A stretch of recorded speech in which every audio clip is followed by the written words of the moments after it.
ఆచి చికెన్ మసాలా. పశ్చిమాసియాలో తలెత్తిన పరిణామాలపై కేంద్ర ప్రభుత్వం అఖిలపక్ష సమావేశం నిర్వహించనుంది. సాయంత్రం 5 గంటలకు ఏర్పాటు చేయనున్న ఈ సమావేశానికి ప్రధానమంత్రి నరేంద్ర మోదీ అధ్యక్షత వహించనున్నట్టు ప్రభుత్వ వర్గాలు తెలిపాయి. ఈ సమావేశంలో రాజ్యసభలో విపక్ష నేత మల్లికార్జున ఖర్గే, లోక్సభలో విపక్ష నేత రాహుల్ గాంధీ సైతం హాజరయ్యే అవకాశం ఉంది.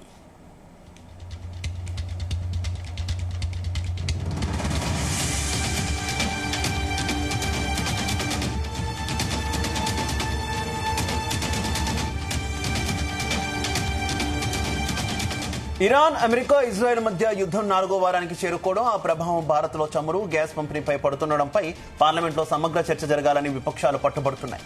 ఈ నేపథ్యంలో యుద్ధ ప్రభావంతో దేశం ఎదుర్కొంటున్న సవాళ్లపై ప్రధానమంత్రి మంగళవారం ఉభయ సభల్లోనూ మాట్లాడారు.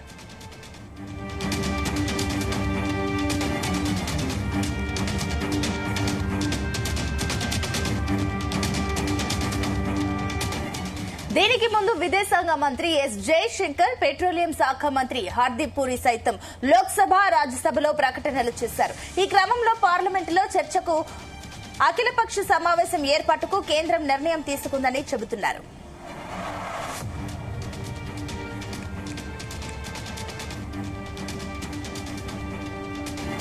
ఇక పశ్చిమాసియాలో ఘర్షణల ప్రభావం ప్రపంచ దేశాలపై పడిందని ప్రధాని మోదీ తన ప్రసంగంలో పేర్కొన్నారు. ప్రపంచ ఆర్థిక వ్యవస్థతో పాటు ప్రజల జీవితాలపై యుద్ధం ప్రభావం చూపుతోందన్నారు.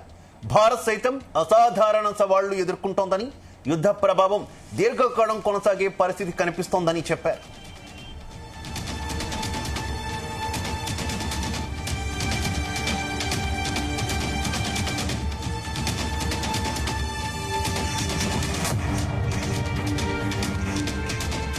కరోనా సమయంలో ఇలాంటి సవాళ్లనే ఎదుర్కొన్నామని, ఇప్పుడు మళ్లీ అదే తరహా సవాళ్లను దేశ ప్రజలంతా కలిసికట్టుగా ఎదుర్కోవాలని కోరారు.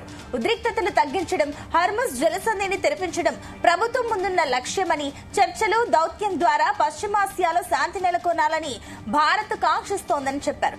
ఇదే అంశానికి సంబంధించి మరిన్ని డీటెయిల్స్ మా చీఫ్ న్యూస్ కోఆర్డినేటర్ రాధాకృష్ణ అందిస్తారు. Radhakrishna. Good afternoon Sunitha.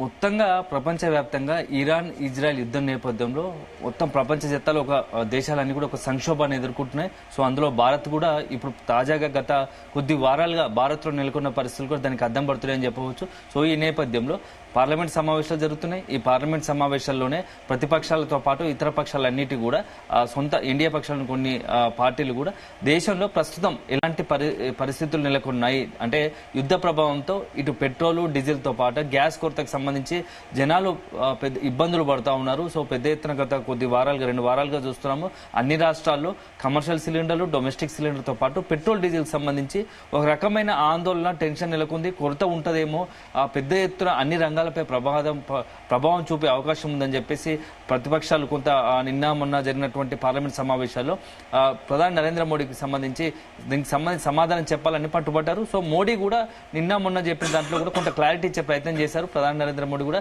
So దేశంలో ఇప్పుడు ఒక రకమైన చెప్పాలంటే కరోనా ఎదుర్కొన్నటువంటి సవాళ్లను మరొకసారి అట్లాంటి పరిస్థితులు ఎదురు కాబోతున్నాయి. అట్లాంటి సవాళ్ళను ఎదుర్కోవడానికి దేశ ప్రజలందరూ కూడా సిద్ధంగా ఉండాలని మాట చెప్పారు. సో ఈ నేపథ్యంలో ఆ ప్రకటన తర్వాత కూడా అన్ని రాష్ట్రాల్లో, అన్ని దేశవ్యాప్తంగా కూడా కొంత అలర్ట్ అయిన పరిస్థితి. ఎందుకంటే సాక్షాత్తు దేశ ప్రధాని నరేంద్ర మోడీ కొంత అలర్ట్ గా ఉండాలని చెప్పి చెప్పడంతో సో రాబోయే కొద్ది రోజుల్లో ఏదైనా అంటే పెట్రోల్ కావచ్చు, డీజిల్ కావచ్చు, ఇతరత్ర గ్యాస్ సంబంధించి ఏదైనా సంక్షోభం రాబోతుందా, దానికి అనుగుణంగానే మనం ప్లాన్ చేసుకోవాలని చెప్పేసి ముందే ప్రజలకు తో పాటు రాజకీయ పక్షాలన్నిటికీ కూడా కొంత హింట్ ఇచ్చాడా అని చెప్పేసి చర్చ జరుగుతుంది. ఈ నేపథ్యంలో ఇప్పుడు తాజా కూడా ఇది కాకుండా ఒకవైపు నరేంద్ర మోడీ సమాధానం చెప్పినప్పటికీ కూడా ఇటు ప్రతిపక్షాలు మరింత స్పష్టత కావాలని కోరుతున్నారు. ఈ నేపథ్యంలో కేంద్ర ప్రభుత్వం తాజాగా ఈ రోజు సాయంత్రం అఖిలపక్ష భేటీకి ప్లాన్ చేసింది. సో అఖిలపక్ష భేటీ నిర్వహించాలనుకుంటుంది. సో అఖిలపక్ష భేటీలో మొత్తం అన్ని రాజకీయ పక్షాలకు సంబంధించి దేశవ్యాప్తంగా అన్ని రాజకీయ పక్షాలకు ఆహ్వానం పంపింది. సో సాయంత్రం 5 గంటలకు ప్రధాని అధ్యక్షతన ఈ యొక్క భేటీ జరగబోతుంది. ఈ భేటీలో అత్యంత కీలకంగా ఎందుకంటే ఒకవైపు చాలా రాష్ట్రాల్లో గ్యాస్ సంబంధించి, పెట్రోల్, డీజిల్ సంబంధించి కొంత కొరత ఉండడం, అది సహజ సిద్ధంగా ఏర్పడుతుందా లేకుంటే నిజంగా యుద్ధ ప్రభావంతో ఏర్పడుతుందా లేకపోతే కృత్రిమ కొరత సృష్టిస్తున్నారా? ఈ అన్ని అంశాల వారికి కూడా ప్రధాని నరేంద్ర మోడీ మొత్తం దేశానికి సంబంధించినటువంటి అన్ని రాష్ట్ర పార్టీలకు పక్షాలకు సంబంధించి కొంత సమాచారం ఇవ్వాలని అనుకుంటున్నారు. సో ఎందుకంటే ఇరాన్ ఇజ్రాయెల్ యుద్ధం వల్ల మొత్తంగా కూడా గ్యాస్ సంబంధించి ఇప్పటికే మనం కొంత కొరత ఎదుర్కొంటున్నాం. ఎందుకంటే హర్మజ్ జలసంధి పూర్తిగా అక్కడ మొత్తం స్ట్రక్ అయిపోయిన పరిస్థితి. దాదాపుగా ఇప్పటి వరకు యుద్ధం మొదలైనప్పటి ఇప్పటి వరకు కూడా మొత్తం 95% సంబంధించినటువంటి వాణిజ్య నౌకలన్నీ కూడా గ్యాస్ తో కావచ్చు, చమురుకు సంబంధించినటువంటి నౌకలన్నీ కూడా అక్కడ పూర్తి స్థాయిలో స్ట్రక్ అయిన పరిస్థితి. అక్కడి నుంచి రాలేదు. ఇప్పటి వరకు కేవలం మొత్తం అంటే ప్రపంచ దేశాలకు భారత్ తో పాటు ఇతర దేశాలకు సంబంధించినటువంటి కేవలం ఒక 5% నౌకలు మాత్రమే వాణిజ్య నౌకలు ఇప్పటి వరకు కూడా హర్మజ్ జలసంధి నుంచి ఇప్పటి వరకు బయటకు వచ్చిన పరిస్థితి. ఈ నేపథ్యంలో సో ప్రస్తుతం ఈ రోజు ఆ సమావేశంలో హర్మజ్ జలసంధికి సంబంధించి ఏం చేయాలి, హర్మజ్ జలసంధి వద్ద మన భారత్కి రావాల్సినటువంటి నౌకలు అన్ని కూడా వాణిజ్య నౌకలు ఏదైతే ముఖ్యంగా పెట్రోల్, డీజిల్ కావచ్చు, అదేవిధంగా గ్యాస్ సంబంధించిన నౌకలు అక్కడ స్ట్రక్ అయిన నేపథ్యంలో వాటిని ఎట్లా ఇక్కడ మన భారత్ తెప్పించుకునే విధంగా, రప్పించుకునే విధంగా ఎలాంటి వ్యూహాలు చేయాలి? ఎందుకంటే ఇప్పటికే భారత్ ఇరాన్ విదేశాంగ శాఖతో ఎప్పటికప్పుడు చర్చ జరుగుతుంది. సో కొంత అనుకూలంగా భారత్ పై ఉన్నప్పటికీ అది పూర్తి స్థాయిలో ఫలించడం లేదు. ఎందుకంటే ఇక్కడ 150 కోట్లకు సంబంధించినట్టు జనాభా అత్యధిక. ఎందుకంటే చాలా రావాల్సింది ఇంకా చాలా ఉంది. కేవలం 2-3 నౌకలు మాత్రమే వచ్చాయి. ఇంకా చాలా నౌకలు రావాల్సి ఉంది. సో రోజు రోజుకు ఇక్కడ ఏంటంటే మన దగ్గర ఉన్నటువంటి ఏదైతే ఉందో ఇంధనం కొరత అనేది కొంత నిండుకుపోతుంది. సో సహజంగానే గ్యాస్ కి సంబంధించి కావచ్చు, పెట్రోల్, డీజిల్ సంబంధించి ఏదైతే ఉందో అది నిల్వలంతా కూడా తగ్గిపోతూ ఉన్నాయి. సో బయటికి కేంద్రం కావచ్చు, రాష్ట్రాలకు సంబంధించినట్టు కొంత గంభీరంగా ఎట్లాంటి ఇబ్బంది లేదని చెప్తున్నప్పటికీ సో ప్రస్తుతానికి 1-10 రోజులకు ఇబ్బంది లేకపోవచ్చు. కానీ భవిష్యత్తులో దాని ఇంపాక్ట్ ఎలా ఉండబోతుంది? ఎందుకంటే మన వాడక వినియోగానికి సంబంధించినటువంటి స్థాయిలో అక్కడి నుంచి మనకు రావడం లేదు. సో ఈ నేపథ్యంలో కొంత ఎఫెక్ట్ ఉండబోయే అవకాశం ఉంది అని చెప్పేసి ప్రధాని నరేంద్ర మోడీ ఇప్పటికే హెచ్చరించిన పరిస్థితి నేపథ్యంలో సో ఈ రోజు సమావేశంలో ప్రధానంగా రాష్ట్రాలకు సంబంధించి ఎలాంటి గైడ్ లైన్స్ పాటించాలి, సో మనం ఎట్లాంటి సవాళ్ళు ఎదుర్కోబోతున్నాం, ఆ సవాళ్ళకు సంబంధించి ప్రజలను కావచ్చు, రాష్ట్ర ప్రభుత్వాలకు ఎలాంటి సూచనలు జారీ చేయాలనే ఒక ఉద్దేశంతోనే ఈ రోజు మొత్తంగా కూడా అఖిలపక్ష భేటీలో ఆయా రాజకీయ పార్టీలకు నరేంద్ర మోడీ కొంత ఎక్స్ప్లెయిన్ చేసే అవకాశం ఉంది. అదే సందర్భంలో ఇరాన్ ఇజ్రాయెల్ యుద్ధ సందర్భంలో దేశంగా మన పాత్ర ఏంది? ఎందుకంటే ఇప్పటికే డొనాల్డ్ ట్రంప్ కూడా నిన్న కాల్ చేసిన పరిస్థితి కనబడుతుంది. సో ఇరాన్ కూడా మనకు కొంత సానుకూలంగా మనం చెప్తే వినే పరిస్థితిలో ఉంది. ఈ నేపథ్యంలో యుద్ధానికి ఆపడానికి మన వంతుగా మనం ఏం చేయాల్సి ఉంటుంది? సో ఇప్పుడున్న పరిస్థితుల్లో ఎందుకంటే ఇరాన్ ఇజ్రాయెల్ యుద్ధం ఆపితే కనుక ఖచ్చితంగా అది ప్రపంచ మొత్తంగా కూడా కొంత సానుకూలంగా ఇప్పుడున్నటువంటి సమస్యలకు కొంత పరిష్కారం అయ్యే అవకాశం ఉంటుంది. కాబట్టి సో మొత్తం యుద్ధ నేపథ్యంలో భారత్ ఎలాంటి స్టాండ్ తీసుకోవాలి? ఎందుకంటే మొత్తం అన్ని పక్షాలు కలిపి ఒక నిర్ణయం తీసుకుంటే దానికి అనుకూలంగానే అఖిలపక్ష భేటీలో ఒక ఫైనల్ డిసిషన్ తీసుకొని దానికి అనుగుణంగా యుద్ధ విషయంలో సో ఎవరితో ఒకవైపు అమెరికాతో పాటుగా ఇరాన్ పై కొంత ఒత్తిడి తీసుకురావడమో దౌత్యపరంగానే యుద్ధాన్ని ఆపేందుకు మన వంతు పాత్ర ఎలా ఉండబోతోంది అనే దానిపైన కూడా ఈ రోజు అఖిలపక్ష భేటీలో అన్ని పక్షాలకు ప్రధాని కొంత స్పష్టత ఇచ్చే అవకాశం కనబడుతుంది. ఇక మొత్తంగా గ్యాస్ నిల్వలు ఎంత ఉన్నాయి, సో ఎన్ని రోజులకు సరిపడా అవుతుంది, సో గ్యాస్ కి సంబంధించి ఇప్పటికే కేంద్రం కూడా కొన్ని గైడ్ లైన్స్ ప్రకటించింది. ఆయిల్ కంపెనీకి సంబంధించి కూడా కొంత ఇప్పటికే కొన్ని ఏంటంటే సిలిండర్ కి సంబంధించి బుకింగ్ కి సంబంధించి కొంత ఎప్పటికప్పుడు గ్యాప్ ఉంటే దాన్ని ఫిల్ చేసే ప్రయత్నం చేస్తున్నారు. సో మొదట కూడా 25 రోజులు చేశారు. ఇప్పుడు మరికొంత డబుల్ సిలిండర్ ఉంటే 45 రోజులు, సింగిల్ సిలిండర్ ఉంటే 35 డేస్ చేశారు. సో మొత్తంగా కూడా ఈ బుకింగ్ సంబంధించి కొంత గ్యాప్ ను పెంచే ప్రయత్నం చేస్తున్నారు. సో ఒత్తిడి పడకుండా, ఎందుకంటే ఆయిల్ కంపెనీల పైన కావచ్చు, అదేవిధంగా ఎట్ ఏ టైం అందరికి కూడా ఎవరికైతే డొమెస్టిక్ సిలిండర్లు వాడుకుంటారో వాళ్ళందరికీ ఫస్ట్ ప్రయారిటీగా అందరికీ సిలిండర్లు ఇబ్బంది లేకుండా ఎందుకంటే నెలకు సంబంధించి సరిపడగా ఒక్కొక్కరికి అందరికీ సిలిండర్లు అందేలా కూడా ప్రభుత్వం కొంత ప్రణాళికలు రచిస్తుందని చెప్పవచ్చు. ఎందుకంటే సాధారణ రోజుల్లో మనం చూసుకుంటే సాధారణ రోజుల్లో దాదాపు డైలీ మొత్తం దేశవ్యాప్తంగా కూడా 55 లక్షలకు సిలిండర్లు డెలివరీ అవుతుంటే సహజంగా సాధారణ పరిస్థితుల్లో, ఇంక్లూడింగ్ కమర్షియల్ సిలిండర్. కానీ అట్లాంటిది ఇప్పుడు పరిస్థితి మారిపోయింది. అంటే ఎంత దాన్ని కుదించు చేశారు, దాదాపు 30-40% 55 లక్షల్లో ఈ రోజు ప్రస్తుతానికైతే ఈ రోజు జరుగుతున్న నేపథ్యంలో 35-40% డెలివరీ లేకపోయి అంటే తగ్గించారు. మొత్తంగా ఎక్కడికక్కడ సిలిండర్ల మొత్తం సరఫరాను తగ్గించి అవసరాన్ని బట్టి వాటిని వినియోగం తెచ్చే పరిస్థితుంది. ఒక్కసారి కనుక అందరూ ఇప్పటికే స్టాక్ ఒక్కొక్కరు డబుల్ సిలిండర్లు పెట్టుకుంటే ఒకరి వద్ద ఉంటే లేని వాళ్ళకు ఉండవు. కాబట్టి సో అందరికీ ఉద్దేశంతోనే ఇట్లాంటి కేంద్రం ఇలా నిర్ణయం తీసుకుని తెలుస్తోంది. సో ఇదొక అంశం. అయితే ఇక అన్నిటికీ చాలా కీలకమైంది గ్యాస్ తో మాత్రం ఇప్పటి వరకు కొంత ఆటోమేటిక్, ఎందుకంటే గ్యాస్ కొరత వల్ల మొత్తం కమర్షియల్ సిలిండర్లు అందకుండా ఇప్పటికే చాలా హోటల్స్ కావచ్చు, రెస్టారెంట్ కావచ్చు, పెద్ద ఎత్తున అవన్నీ కూడా మూసివేయబడ్డాయి. కొన్ని అరకొర నడుస్తూ ఉన్నాయి. సో నడిచిన చోట్ల కూడా వాటికి సంబంధించినటువంటి ఏదైతే టిఫిన్స్ కావచ్చు, లంచ్ కి సంబంధించిన కావచ్చు, ఇతరత్ర ఏవైనా కొంత ధరలు పెంచిన పరిస్థితి కనబడుతుంది. సో అవసరమైనటువంటి ఎవరైతే కస్టమర్స్ వెళ్లాలనుకున్నారో వాళ్ళకి అనుగుణంగా ప్లాన్ చేసుకుంటున్నారు. సో ఇది కమర్షియల్ కమర్షియల్ సిలిండర్ అయితే డొమెస్టిక్ సిలిండర్ సంబంధించి కూడా కొంత ఇబ్బంది లేని పరిస్థితి అయితే ఉంటుంది. సో ఎందుకంటే కొంత ఆలస్యమైన సిలిండర్ అయితే దక్కుతుంది. సో ఇది ఒక పక్కన పెడితే ఇక అన్నిటికి మించి చాలా ఎదురయ్యే పెద్ద సవాల్ మొత్తంగా భారతదేశంతో పాటు అన్ని రాష్ట్రాలకి ఎదురవుతున్న పెద్ద సవాల్ ఏంటంటే పెట్రోల్ డీజిల్.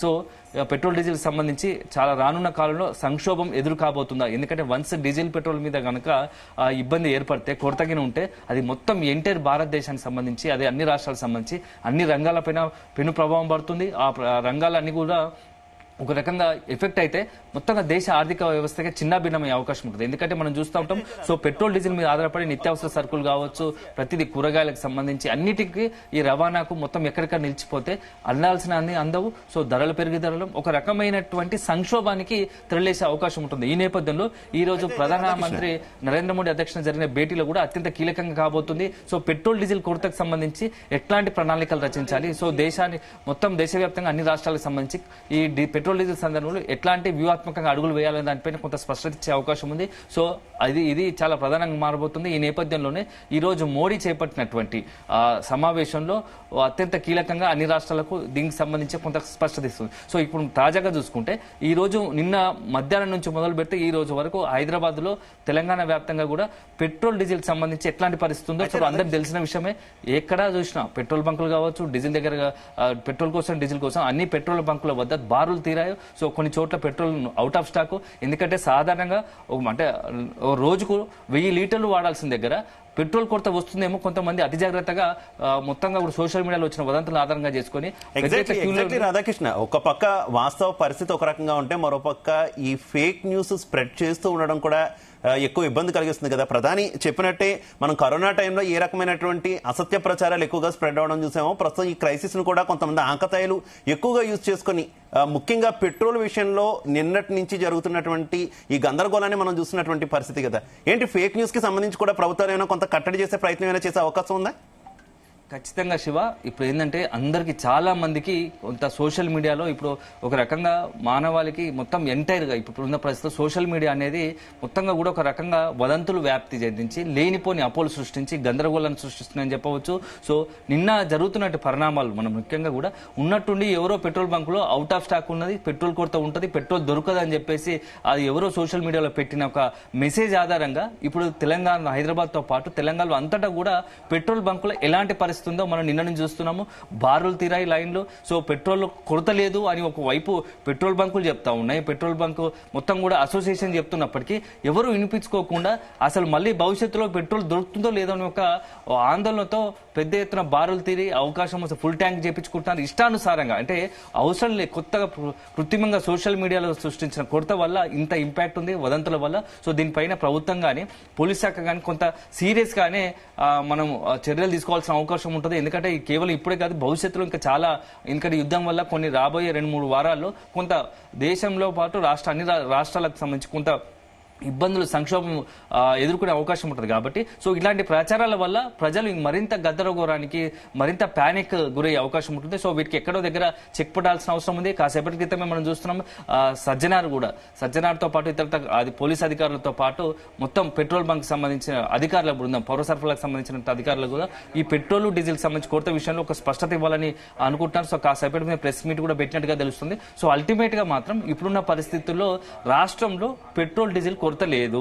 గ్యాస్ కి సంబంధించి కూడా పూర్తి స్థాయిలో అన్ని ఏర్పాట్లు చేశాం. అయినా కొంతమంది పనిగట్టుకొని కావలసుకొని సోషల్ మీడియాలో వదంతులు వ్యాప్తి చెందిస్తూ ప్రజలందరినీ కూడా గందరగోళానికి గురి చేస్తున్నారు. సో దీనివల్ల సాధించేది ఏంటి?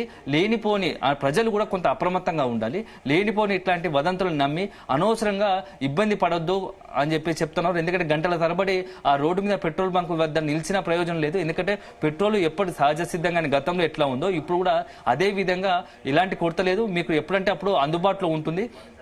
లేనిపోని గందరగోళానికి టెన్షన్ గురి కావద్దని చెప్పేసి కూడా ఇటు ప్రభుత్వం చెప్తా ఉంది, పెట్రోల్ బంక్ అసోసియేషన్ చెప్తున్నారు. ఎవరు చెప్పిన జనాలు ప్రజలు కూడా కొంత మూర్ఖత్వంగా ప్రదర్శిస్తున్నారని చెప్పవచ్చు. ఎందుకంటే ఒకవైపు ప్రభుత్వాల నుంచి అన్నిటి స్పష్టత వస్తున్నా కొందరు మాత్రం అదే పనిగా దాన్ని పట్టించుకోకుండా కూడా కావాల్సుకొని మొత్తంగా కూడా ఎక్కడికక్కడ లేనిపోని అపోహలతో భయంతో అక్కడ పెట్రోల్ బంకుల వద్ద పెద్ద సంఖ్యలో బారులు తిరుగుతున్నారు. సో దీనికి సంబంధించి కొన్ని మనం పెట్రోల్ బంకులు ఉన్న ఎందుకంటే రెగ్యులర్ గా వాడే వాటికంటే ఎక్కువ వాడడం వల్ల అది అవుట్ ఆఫ్ స్టాక్ బోర్డులు కనిపించడానికి ప్రధాన కారణం ఏంటంటే పెట్రోల్ దొరకదని చెప్పేసి కొంతమంది ఎందుకంటే రోజు నిత్యం 500 రూపాయలు పోయించుకునే వాళ్ళు పెట్రోల్ కనుక వాళ్ళు ఫుల్ ట్యాంక్ 1000-1500 పోయించుకోవడంతో సో సహజంగానే ఒక పెట్రోల్ బంక్ లో 1000 లీటర్లు డైలీ పర్ డే ఉపయోగిస్తే దానికి సంబంధించి ఈ నిన్న నుంచి జరుగుతున్న పరిణామాలు ఏమవుతుందో మొత్తం 5000 లీటర్స్ అంటే ఉన్న స్టాక్ ఒక 2-3 రోజులు అయిపోవాల్సిన స్టాక్ ఒక రోజులో అయిపోతుంది. సో దీంతో అవుట్ ఆఫ్ స్టాక్ కనీసం పెట్రోల్ కు వచ్చే ఏదైతే లోడ్ వచ్చేంత వరకు కూడా ఆగని పరిస్థితి. దీంతో అవుట్ ఆఫ్ స్టాక్ బోర్డులు కనిపించడానికి కూడా ప్రధాన కారణం ఇదే. సో ఎక్కడో దగ్గర పెట్రోల్ దగ్గర సహజంగానే అవసరం ఉన్న చోట నగరంలో కూడా ప్రతి నిత్యం కూడా సాధారణ పరిస్థితుల్లో కూడా కొన్ని చోట్ల ఆలస్యం అవుతుంది. లోడ్ ఆలస్యం అయితే పెట్రోల్ దొరకదని చాలా సందర్భాలు చెప్పిన పరిస్థితి ఉంది. కానీ జనాలు వినిపించుకోకుండా తదే పనిగా మళ్ళీ దొరకదు అనే ఒక బాధ ఆందోళనతో టెన్షన్తో పెద్ద ఎత్తున మొత్తం ఫుల్ ట్యాంక్ చేయించుకోవడం ఒక అంశం అయితే ఇక దానికి బారులు తీరడం అవసరమైతే కొందరు క్యాన్లలో పట్టుకొని భవిష్యత్తు మళ్ళా ఫర్దర్ గా అవసరం ఉంటుంది అని చెప్పి క్యాన్లలో కూడా తీసుకుపోయే పరిస్థితి. సో దీనికి అరికట్టాలి. పోలీసుకి సంబంధించి కావచ్చు, ప్రభుత్వ యంత్రాంగం కావచ్చు, కొంత దీనిపైన సీరియస్ గా దృష్టి పెట్టి ఫస్ట్ ఆఫ్ ఆల్ అసలు పెట్రోల్ కొరత లేదని చెప్పేసి ఎంత అంటే మనం చెప్పే నిజం కన్నా అబద్ధం త్వరగా వ్యాప్తి చెందుతున్నానికి ప్రధాన కారణం మన నిన్న నుంచి జరుగుతున్న పరిణామాలే. ఒకవైపు నిన్న నుంచి కూడా ప్రభుత్వం కావచ్చు, మొత్తం పెట్రోల్ బంక్ యాజమాన్యం ఎక్కడ కూడా పెట్రోల్ కొరత లేదు అని ఎంత స్పష్టంగా చెప్పినా అఫీషియల్ గా చెప్పినా ఎవరు పట్టించుకోవట్లేదు. కానీ పెట్రోల్ కొరత ఉందని చెప్పేసరికి జనాలంతా నమ్మి ఆ మొత్తం పెట్రోల్ కోసం ఎగబడుతున్న పరిస్థితి కనబడుతుంది. సో పరిస్థితులు మారాలి. దీనికి కొంత ప్రభుత్వం కూడా పోలీస్ యంత్రం అంతా దృష్టి పెట్టి ఎవరైతే ఇట్లాంటి అబద్ధపు వార్తలను ప్రచారం చేస్తున్నారో వ్యాప్తి చెందుతున్నారో వాళ్ళు ఫస్ట్ గా కఠినంగా శిక్షించాలని చెప్పేసి కూడా డిమాండ్ ఉంది. ఎందుకంటే భవిష్యత్తులో కూడా ఇట్లాంటి పరిస్థితులు మరొకసారి ఎదుర్కావద్దంటే అట్లాంటి వారిపైన అబద్ధాలు ప్రచారం చేసే వారిపైన కొంత సీరియస్ గానే యాక్షన్ తీసుకోవాల్సిన అవసరం ఉందనేది తెలుస్తోంది. సో అల్టిమేట్ గా ఈ రోజు ప్రధాని నరేంద్ర మోడీ అఖిలపక్ష భేటీలో ఎలాంటి నిర్ణయాలు తీసుకుంటారనేది కూడా కాస్త ఆసక్తిగా మారింది. ఎందుకంటే గతంలో కరోనా టైంలో మనం చూసిన పరిస్థితులు అప్పుడు వ్యాధి సంక్రమిస్తుంది, ఒకరి నుంచి ఒకరు వ్యాప్తి చెందుతున్న ఒక ఉద్దేశంతో లాక్డౌన్ చేపడితే ఇప్పుడు సాధారణంగా ఇరాన్ కి సంబంధించి ఇజ్రాయెల్ యుద్ధం జరిగితే మన దేశంలో లాక్డౌన్ పరిస్థితి వచ్చే అవకాశం ఉందన్నట్టుగా కూడా పరిస్థితులు మారే పరిస్థితి కనబడుతోంది. ఎందుకంటే ఒకవైపు నిన్న సంక్షేమ హాస్టల్ కావచ్చు, అదేవిధంగా హోటల్స్ కావచ్చు, రెస్టారెంట్స్ కావచ్చు, ఒకటి కొన్ని రంగాలకు సంబంధించి కీలకమైనటువంటి కూడా తాము మూసుకునే పరిస్థితి కనబడుతోంది. సో ఇప్పుడు నిజంగానే కనుక ప్రభుత్వం దగ్గర పెట్రోల్ డీజిల్ కొరతకు సంబంధించి ఒక స్పష్టమైన ప్రకటన లేకపోతే అది భవిష్యత్తులో మరింత ఇబ్బందికర పరిస్థితిగా మారుతుంది. ఎందుకంటే సో అన్ని రంగాలు అన్నిటికీ మించి పెట్రోల్ డీజిల్ పైన నిత్యావసరాల సరుకులకు సంబంధించి రవాణా కావచ్చు ఇతరత చాలా మొత్తం ఇంపాక్ట్ అన్ని రంగాలపైన పడుతుంది. సో నెక్స్ట్ ఏం జరగబోతోంది, ప్రధాని మరి ఎలాంటి డైరెక్షన్స్ ఇస్తారు, సో రాష్ట్రాలకు సంబంధించి ఎలాంటి ప్రకటన చేస్తారు అనేది మాత్రం మనం కాస్త సాయంత్రం వరకు వేచి చూడాలి. సో కానీ ఒకటి మాత్రం ముఖ్యం, జీ తెలుగు న్యూస్ పదే చెప్తుంది. సో లేనిపోని సోషల్ మీడియాలో జరుగుతున్న ప్రచారాన్ని నమ్మకండి. పెట్రోల్ బంకు పెట్రోల్ కొరత లేదు, డీజిల్ కొరత లేదని పదే ప్రభుత్వం కానీ పెట్రోల్ బంక్ యజమాని చెప్తుంది. సో దానికి అనుగుణంగానే ప్లాన్ చేసుకోండి. సో అనవసరంగా ఇబ్బందికి గంటల తరబడి లైన్ లో వేచి చూసే బదులు సాధారణంగా దొరికే విధంగా యథావిధిగానే గత సాధారణ రోజులు ఎలాగైతే పెట్రోల్ దొరుకుతుందో అలాగే దొరుకుతుంది. లేనిపోని టెన్షన్ పడొద్దని చెప్పేసి కూడా జీ తెలుగు న్యూస్ కూడా ఆ తరపున మరొకసారి కూడా జనాలకు సూచిస్తున్నాం. Shiva. Right, okay, thank you.